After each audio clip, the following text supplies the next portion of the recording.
Fala, galera, beleza? Tudo bom com vocês? Hoje vamos iniciar aí o capítulo 10, iniciar e fechá-lo também, ok? Vamos lá para a página 80, onde tem uma introduçãozinha, onde vem falando, né, que a gente vai falar agora das forças da natureza.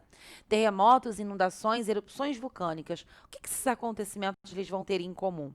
Os eventos citados, esses eventos citados agora, assim como alguns outros, eles vão causar vários impactos nos lugares onde acontecem.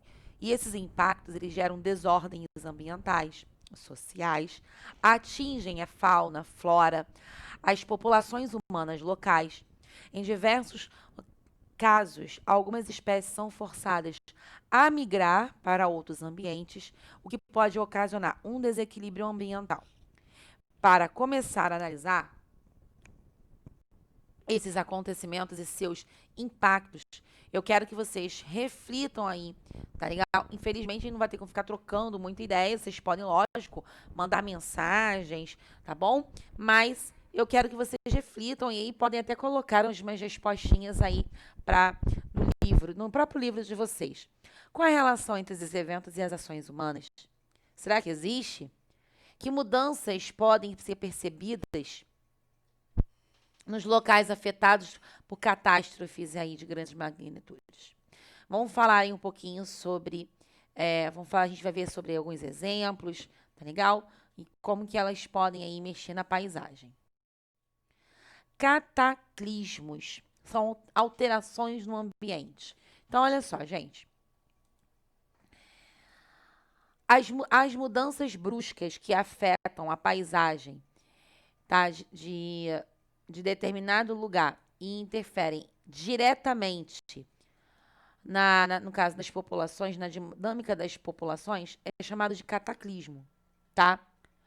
Aí a seguir a gente vai ver aí 2 episódios, né? A gente vai ler aqui um textinho, tem perguntas relacionadas a eles, e aí vocês vão responder depois que o vídeo terminar, tá bom?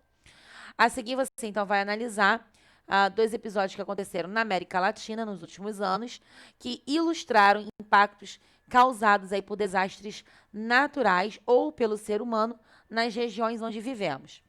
Começando aí com as enchentes no Peru, que as enchentes no Peru ameaçam rico legado arqueológico. A pluviosidade das últimas semanas bateu recordes nas regiões do norte do Peru, onde há sítios arqueológicos milenares. Inundações e enchentes que têm provocado caos no Peru também estão ameaçando o rico legado arqueológico e o turismo do país, disse o célebre arqueólogo peruano o Walter Alva na terça-feira, dia 28. Isso aí foi em 2019, tá, gente? Pelo menos 50 sítios arqueológicos foram danificados pelas chuvas intensas que castigaram o norte do país em 2017, resultando em queda drástica no turismo. Ele disse que 2 de 20 pirâmides dos sítios de Bata Grande, na província de Lambayeque, ficaram sob ameaça iminente de enchentes e inundações. Todos os principais monumentos históricos estão sendo impactados pela erosão, que estão sofrendo por conta das chuvas e rios transbordando, afirmou ele. Um aquecimento repentino das águas na costa do Peru desencadeou chuvas que mataram dezenas de pessoas e retiraram mais de 100 mil de suas casas. Olha o impacto que ela causou. Várias províncias do país declararam situação de emergência, principalmente as do norte, como Piura, Tumbes, Lambayeque. Houve avalanches também de pedras e lodo ao redor de Lima, derrubando pontes, fechando estradas, prejudicando aí a agricultura local. Vocês vão ter alguns exercícios, são 3 no total, eu gostaria que vocês fizessem, tá? O número 3 é uma resposta pessoal, pensem direitinho. Continuando, agora a gente vai falar da tragédia aqui no Brasil, Mariana.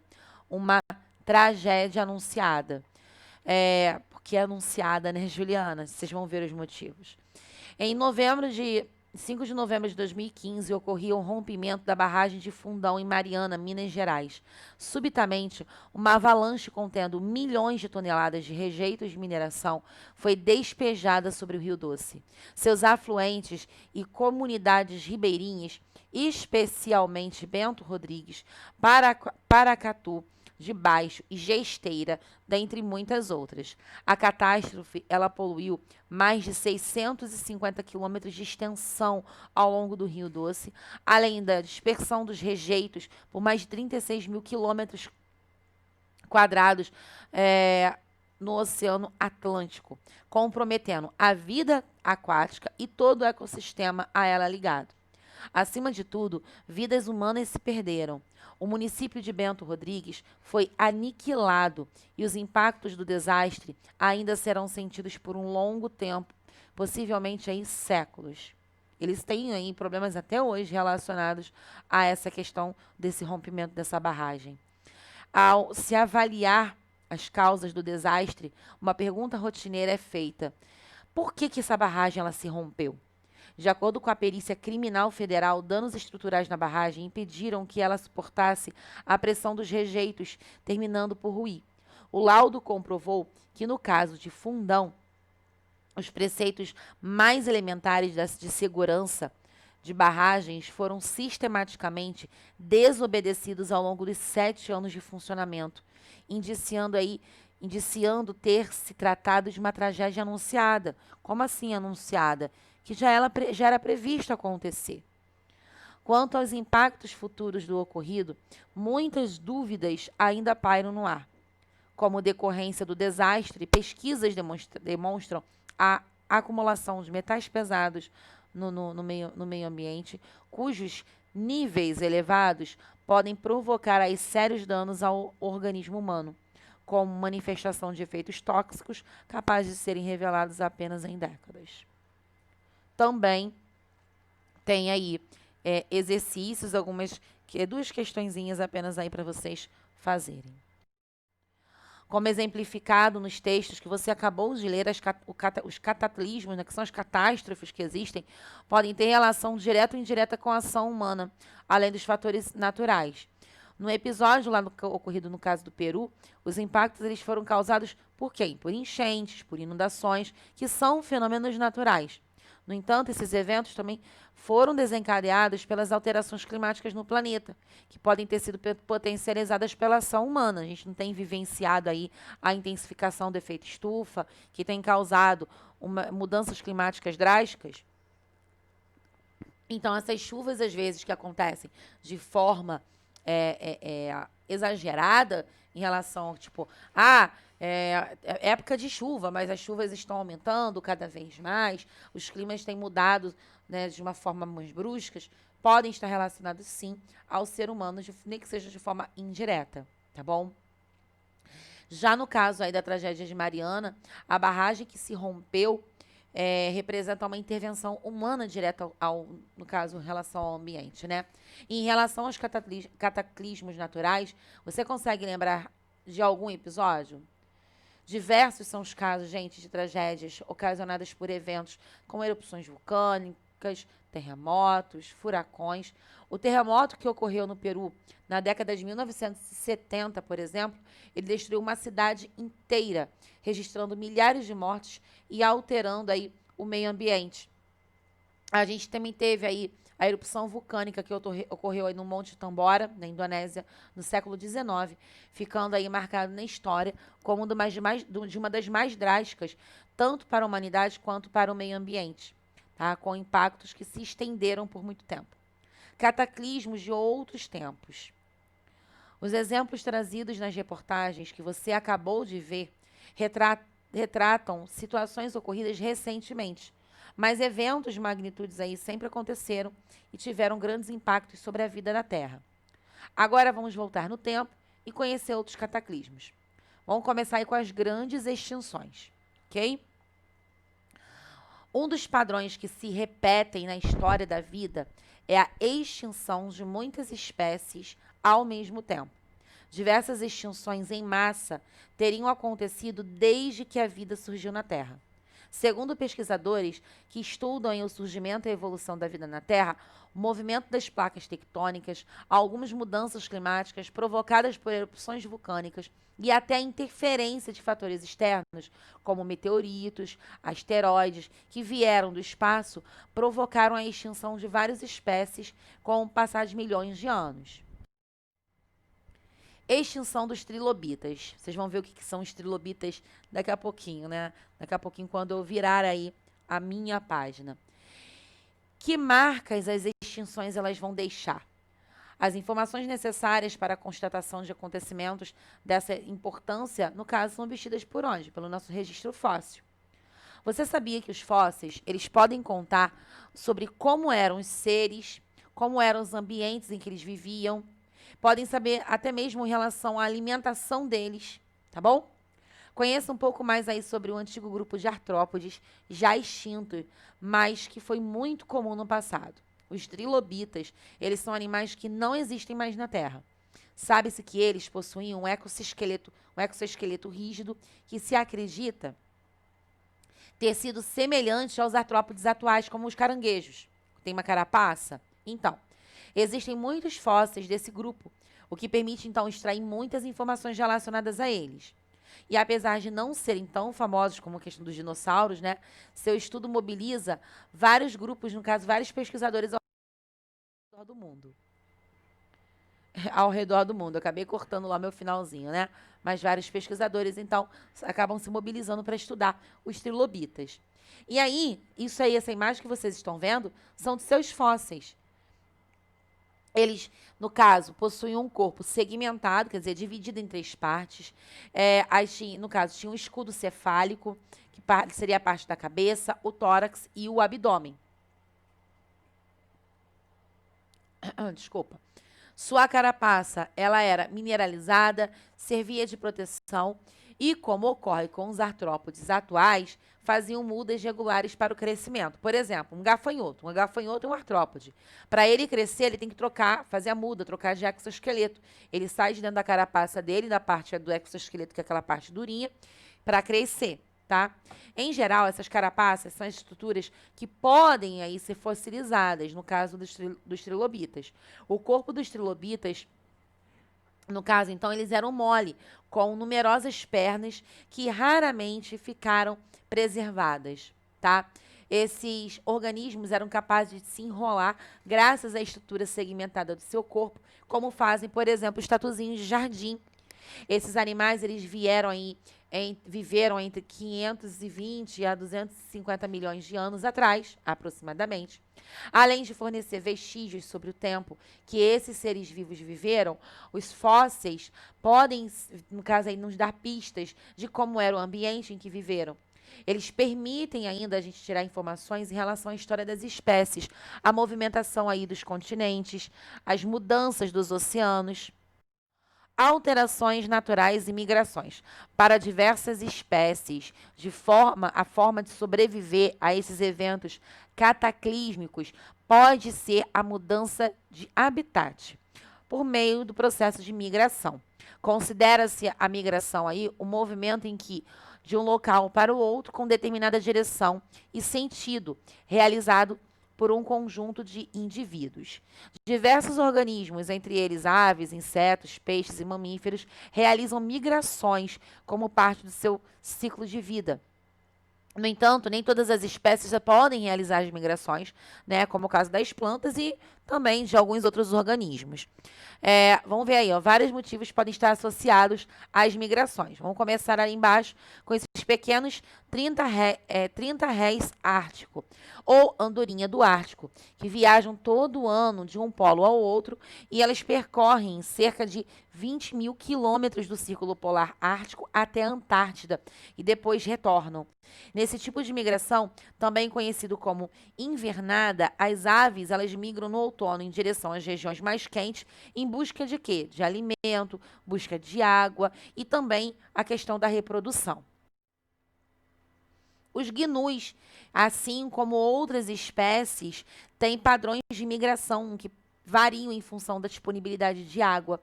Eles percorrem as planícies da savana africana em busca de alimento mais fresco e água. quando os recursos ficam escassos, eles acabam migrando também para outros lugares. Então, eles vão buscar aí alimento, água para sobreviver. Esses vermelhinhos aí são caranguejos, tá, gente? Milhões de caranguejos vermelhos deixam suas tocas na floresta, localizada no centro da ilha de Christmas, na Austrália, e vão em direção ao litoral. O percurso pode, no caso, aí, ter até 10 quilômetros e o objetivo, no caso, é reprodução e a desova. No caso, seria liberar os ovinhos no mar. As baleias jubarte também migram no verão para as águas polares, onde encontram grande quantidade ali de pequenos crustáceos, que são os crios, que no caso é o principal alimento delas, e para a reprodução elas buscam águas um pouco mais quentes, sobretudo onde? No hemisfério sul.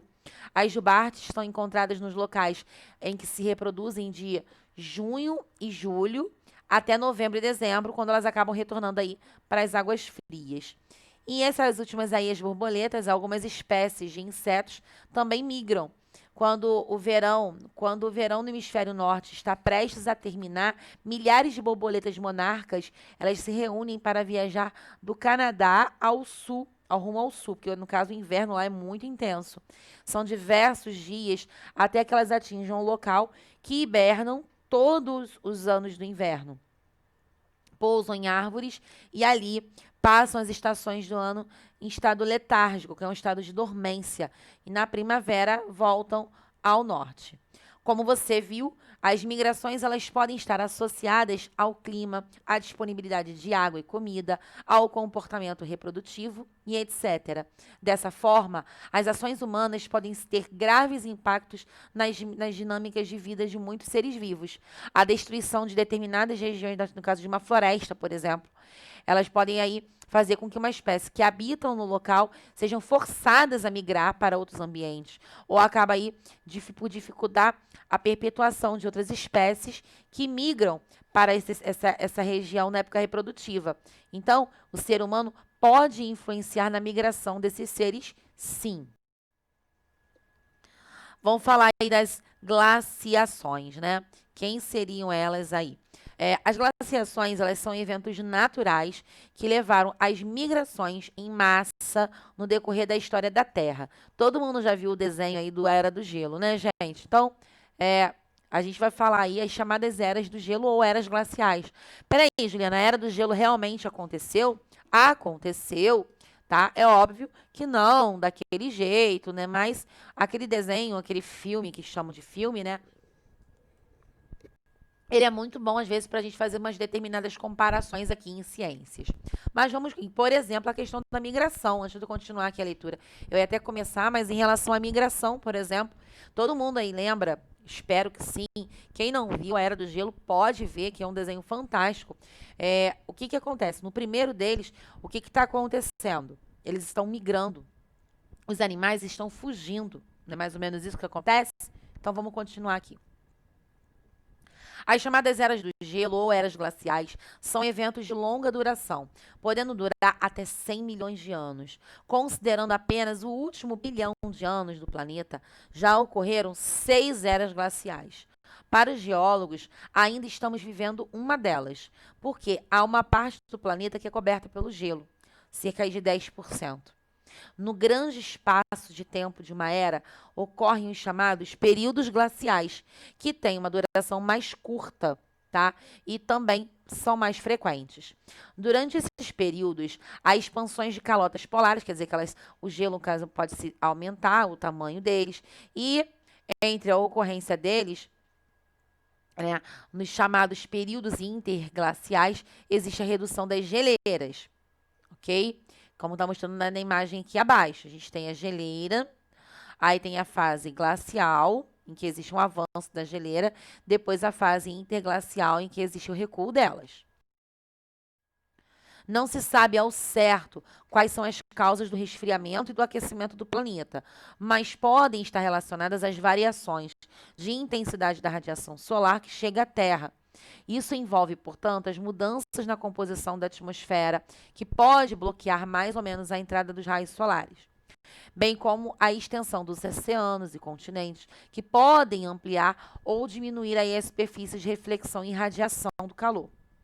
As consequências do resfriamento do planeta, eles vão incluir, no caso aí, além da diminuição da temperatura média, a diminuição do volume do nível do mar, a expansão dos desertos e a extinção de espécies que não conseguem migrar, né? Então não conseguem também se adaptar às regiões mais frias. Então, Juliana, peraí. Sempre iria acontecer é, é, o aquecimento ou o resfriamento, então o ser humano não está influenciando? Então, tem uma briga entre cientistas em que alguns falam que o nosso planeta ele já realmente já sofreria com aquecimento, tá? Mas alguns entraram na briga em relação ao seguinte: não é que eles não acreditam que o planeta já está sofrendo um aquecimento naturalmente, mas que o ser humano, ele infelizmente, ele pode estar trabalhando, no caso, né, agindo de uma forma aí direta para que aconteça essa mudança um pouco mais depressa. Agora, as migrações dos seres humanos e a ocupação dos continentes, porque os seres humanos também, eles migraram, também aí aconteceram migrações. Então, vamos lá. As diferentes teorias sobre como o ser humano chegou à América, elas têm aí como base as evidências da ocupação humana por meio da análise em sítios arqueológicos. A primeira teoria ali, ó, teoria do sítio arqueológico de Clovis, que fica no Novo México. Tá? Lá no Novo México, gente, fica nos Estados Unidos, tá? De acordo com artefatos encontrados nesse sítio arqueológico, os humanos, eles teriam chegado primeiramente à América do Norte, entre 2.000 a 15.000 anos atrás, no percurso entre Ásia, atravessando o Estreito de Bering, tá? Dali o ser humano ele teria seguido para a América Central e aí posteriormente para a América do Sul pelo Estreito do Panamá.